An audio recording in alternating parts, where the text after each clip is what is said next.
Good morning everybody students. I am Pawar sir. Today we are going to learn Political Science Standard 10. First lesson name is Working of the Constitution. Yesterday before already few points completed, and today we are new point start. Point name is Law relating to women and provision for a representation. Page number 71. First of all, today's date, standard and subject. Standard 10, subject political science.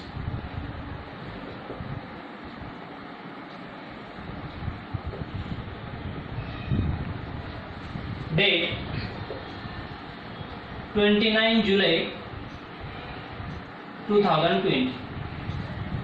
First lesson name is Working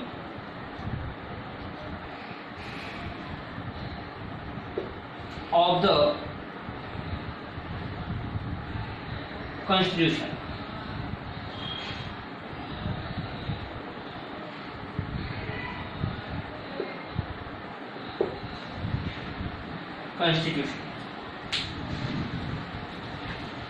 Today's point, law relating to women and provision for the representation.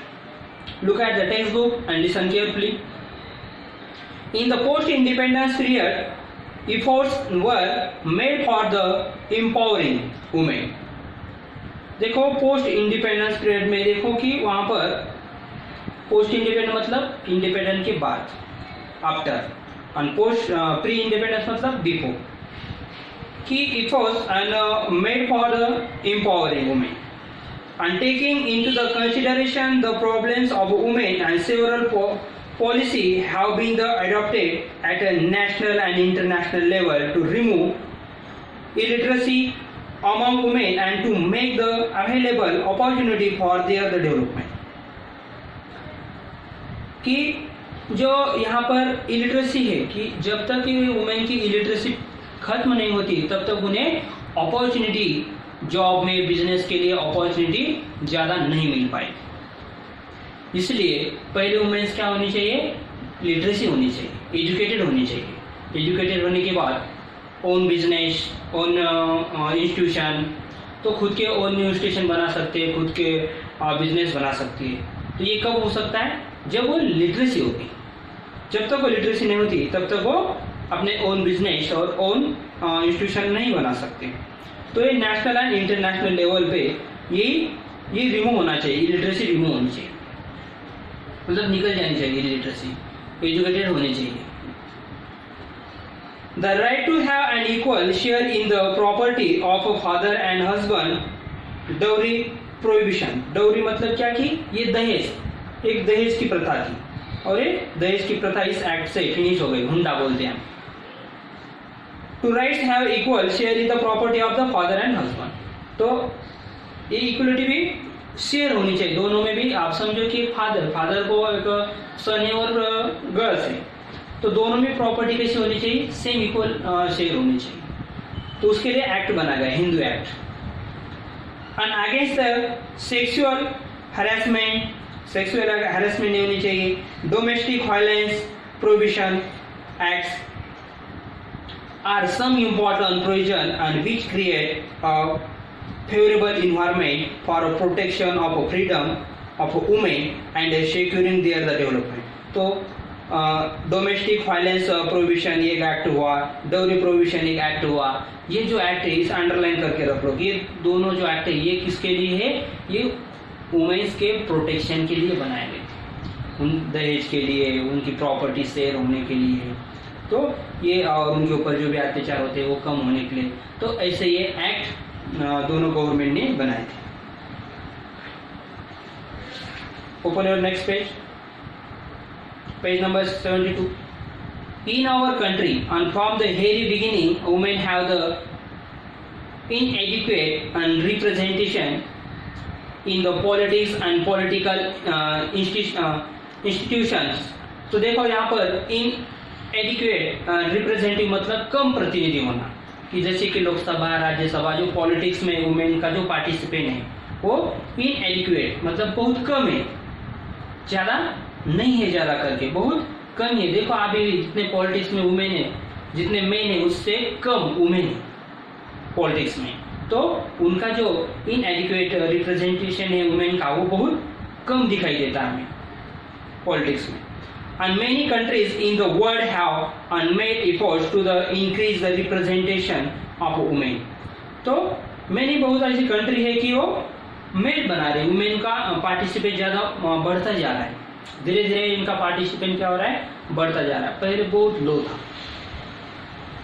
And from this the perspective changes are taking place in India as well the 73 and 74 amendment and reserve 33 of the seat for women in the local self-governing institutions। तो एक amendment हुआ था, मतलब changes हुआ था किसमें, constitution में। तो कौन से अमेंडमेंट के थ्रू चेंजेस हुआ था, उसमें 73 और 74 ये जो अमेंडमेंट है इसमें चेंजेस हुआ था, किसके लिए, वुमेन्स के लिए।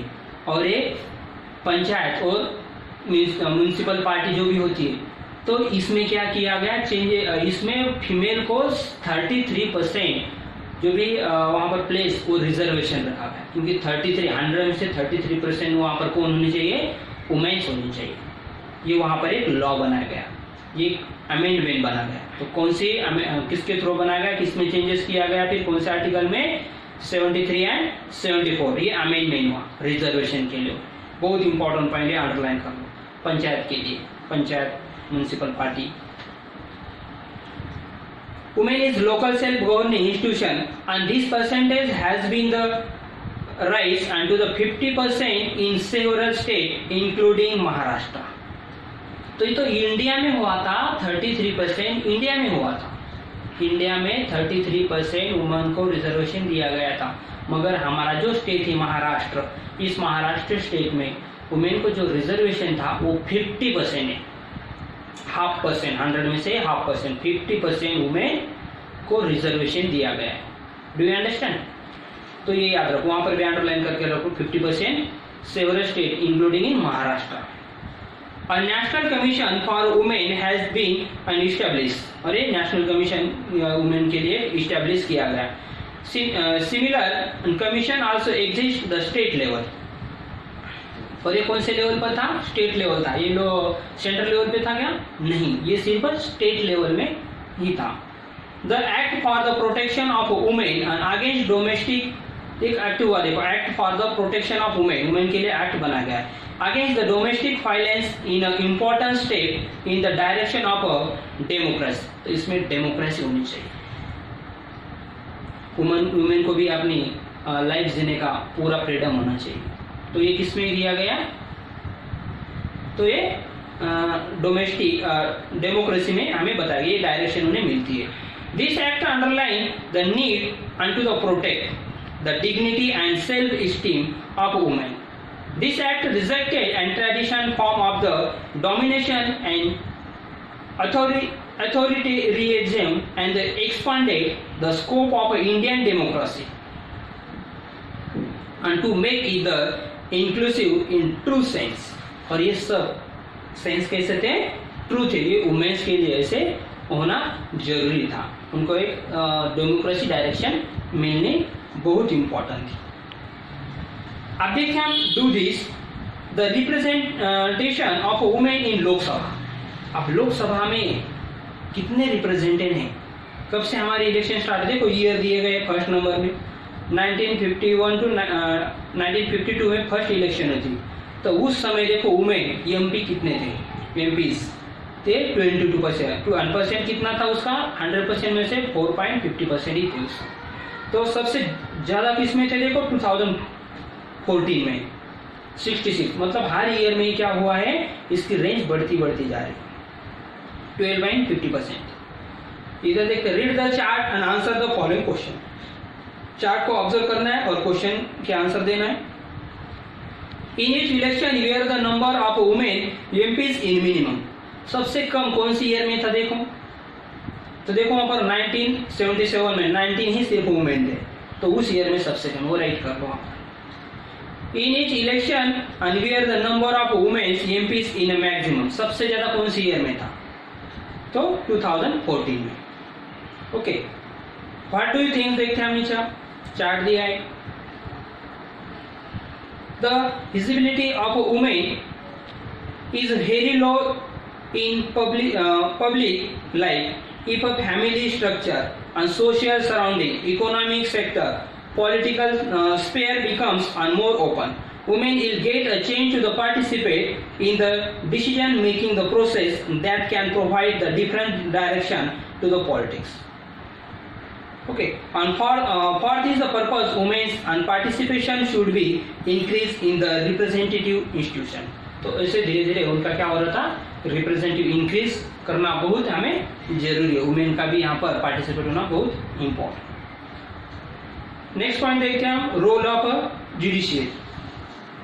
रोल ऑफ जुडिशियरी,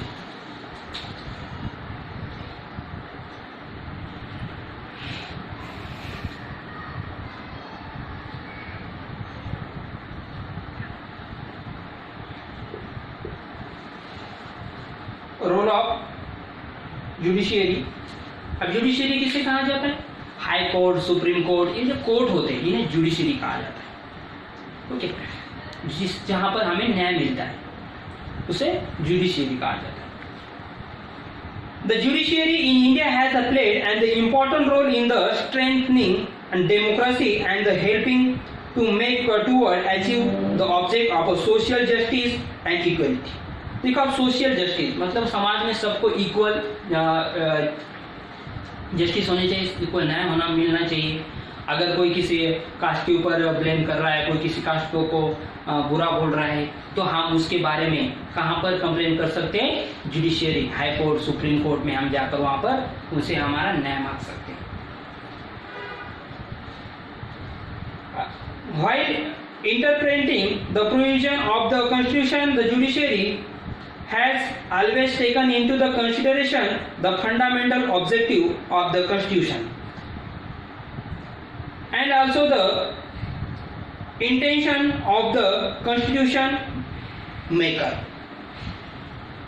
तो ये सब ठीक से चेक करने का काम यहाँ पर देखो। इंटेंशन ऑफ द कॉन्स्टिट्यूशन मतलब चेक करना, इंटेंशन मतलब क्या? चेक करना। उसे जाकर वो कॉन्स्टिट्यूशन में चेक करते हैं, उसे कॉन्स्टिट्यूशन में हमारे क्या फंडामेंटल है उसे हमें चेक करना बहुत जरूरी है। हमें क्या फंडामेंटल मिले वाले हैं, तो उसके हिसाब से अगर हमारे ऊपर कुछ जुर्म हो रहा है तो हम कहाँ पर जा सकते हैं? जुडिशियरी में जाकर हम उसे अपना जो भी हक है वो हम मांग सकते हैं।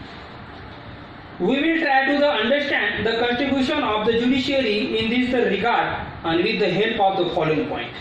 अब कुछ पॉइंट दिए, उस पॉइंट के थ्रू वो सब हमें टीचिंग करना है, वहाँ पर हमें ऑब्जर्वेशन करके वो समझ कर लेना है। Do you understand? Now stop lecture and we will remaining part tomorrow. Thank you.